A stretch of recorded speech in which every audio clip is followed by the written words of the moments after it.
Loneliness or lack of connectedness is right up there on the list of high risk factors for health and longevity. And so for a long time, it felt like there was a piece of me I couldn't find. I think a lot of people who do experience loneliness tend to think that they're the only ones experiencing loneliness, and that's not the case.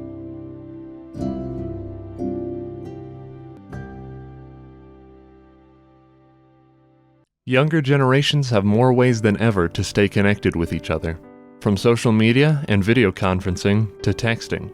And yet, younger generations are lonelier than the generations that have come before them.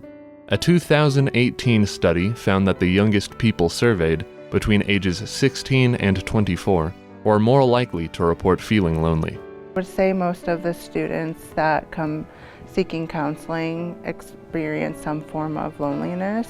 People have friends, but they don't feel really connected or like they're being really open and honest. So even though they have people that they do interact with, they still don't feel like they have the deeper connection.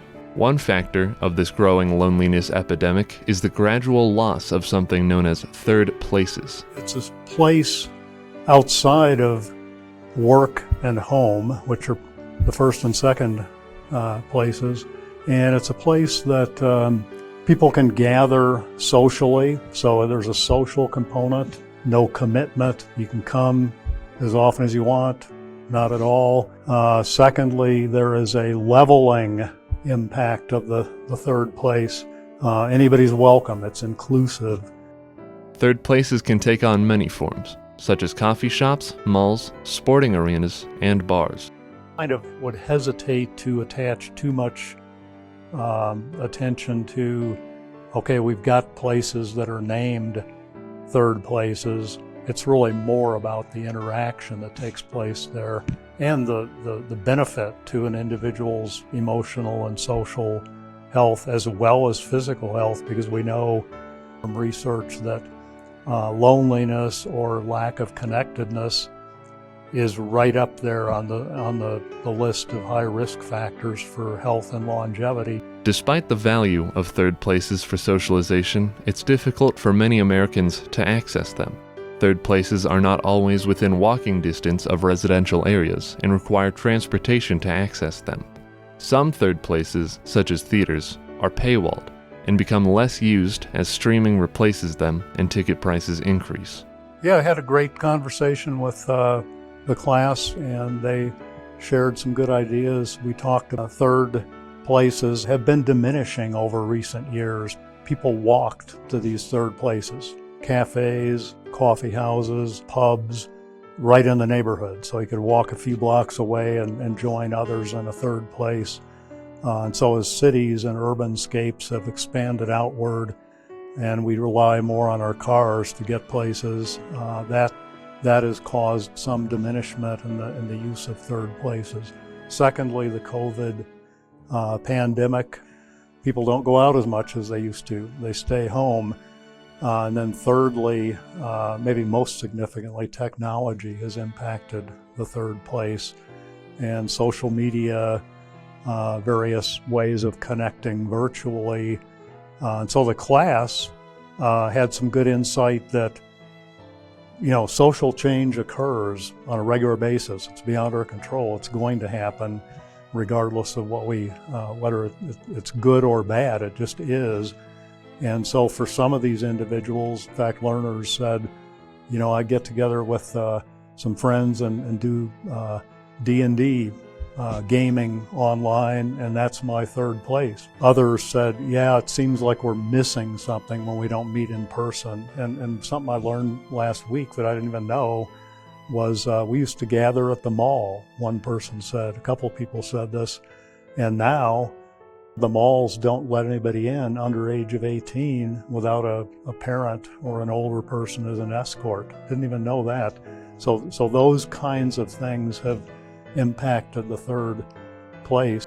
So I think for some people it's so much easier to connect with other people on online platforms. I have a lot of clients who have a lot of online friends, and they're a lot closer to them than they are with some of the people in their own life that they actually see in person. I think I've seen a lot of young adults rely too much on social media being the only way to connect with people. It's so much easier to just connect online that doing it in person or in real life interactions just seems a little bit more intimidating, and so they isolate and don't engage in some of those social activities that are available just because they're like, I'm good, you know, I've got my online friends, I don't really need to expand my network, and I just rather stay at home and like connect online. Increased chronic stress among college students and economic concerns have only exacerbated this problem. As with many social and emotional issues, some students are unwilling to speak about their experiences, but we found one student at Pikes Peak State College who was willing to share her story. So I experienced loneliness at a very young age, and I've experienced it from elementary school to high school. I have autism and ADHD and anxiety and a bunch of other stuff. But autism as an adult looked different than how it did when I was a kid. It was much more apparent, I had more needs, and I hadn't learned certain skills to either mask or cope. So as a kid, it was very difficult for me to blend in with the rest of my peer group. So kids didn't want to be my friend. I had paras and teachers that weren't trained enough to know how to help me with my needs and help give me what I needed to be successful in school. You know, I became isolated, I became alienated from the rest of my group. So it was very lonely. I think there are certain skills that you learn as a kid that you need as an adult. I don't think you realize you need those skills until you become an adult. And there were skills that I had lacked, and a lot of those are self-regulation skills, learning how to communicate your emotions, learning, friendship skills, right? How to know this person's bad for me, this is a toxic person. Even so far as to, okay, maybe this person just needs space. Well, this person is just a person. They can go do them, I'll go do me. And it's just certain things that you learn growing up in high school and in middle school that you don't learn as an adult. My communication skills were poor. I wasn't good at making eye contact with people. I was efficient in advocating for myself, but outside of that, I wasn't good at sugarcoating things that people needed to hear. And there was things that I didn't realize were socially inappropriate that I was doing, and I had to learn that as an adult. It's like, there's a reason why you're lonely. You just don't understand why. You don't understand what that reasoning is. And for me, I knew that I was different, but I didn't understand why. I didn't understand why people didn't want to be my friend because I was different. And so for a long time, it felt like there was a piece of me I couldn't find. And I couldn't figure out how to fulfill this hole I had inside of me. I just knew that I wanted things, and it felt like I couldn't achieve those things. So that's what it felt like for me. I think it's really helpful, I would say, to have a therapist if you're in that place where you're like, I know I'm feeling lonely, but I don't know how to engage and start to make friends, and I'm just really struggling with social skills or social anxiety.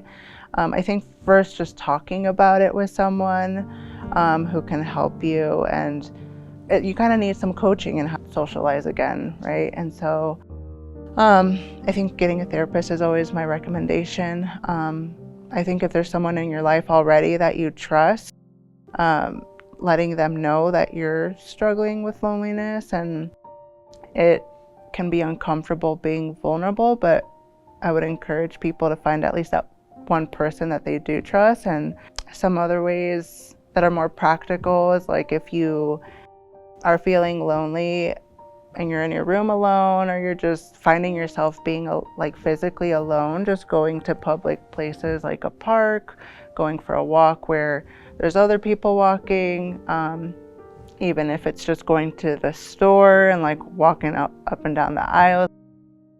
Having people around you, even if you're not necessarily engaging in conversation, can help feel there's other people around, you're not alone.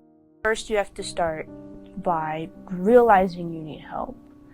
And when I was unable to perform, I think, simple everyday tasks without feeling overwhelmed and overstimulated and like I was just going to break down, then I realized I have a problem. I realized I am falling behind. And I'm falling behind to a point that I don't want to be at.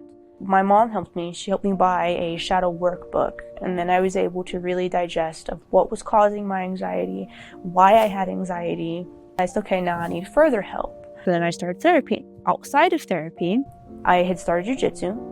And when I started jiu-jitsu, then I had started school. I started college.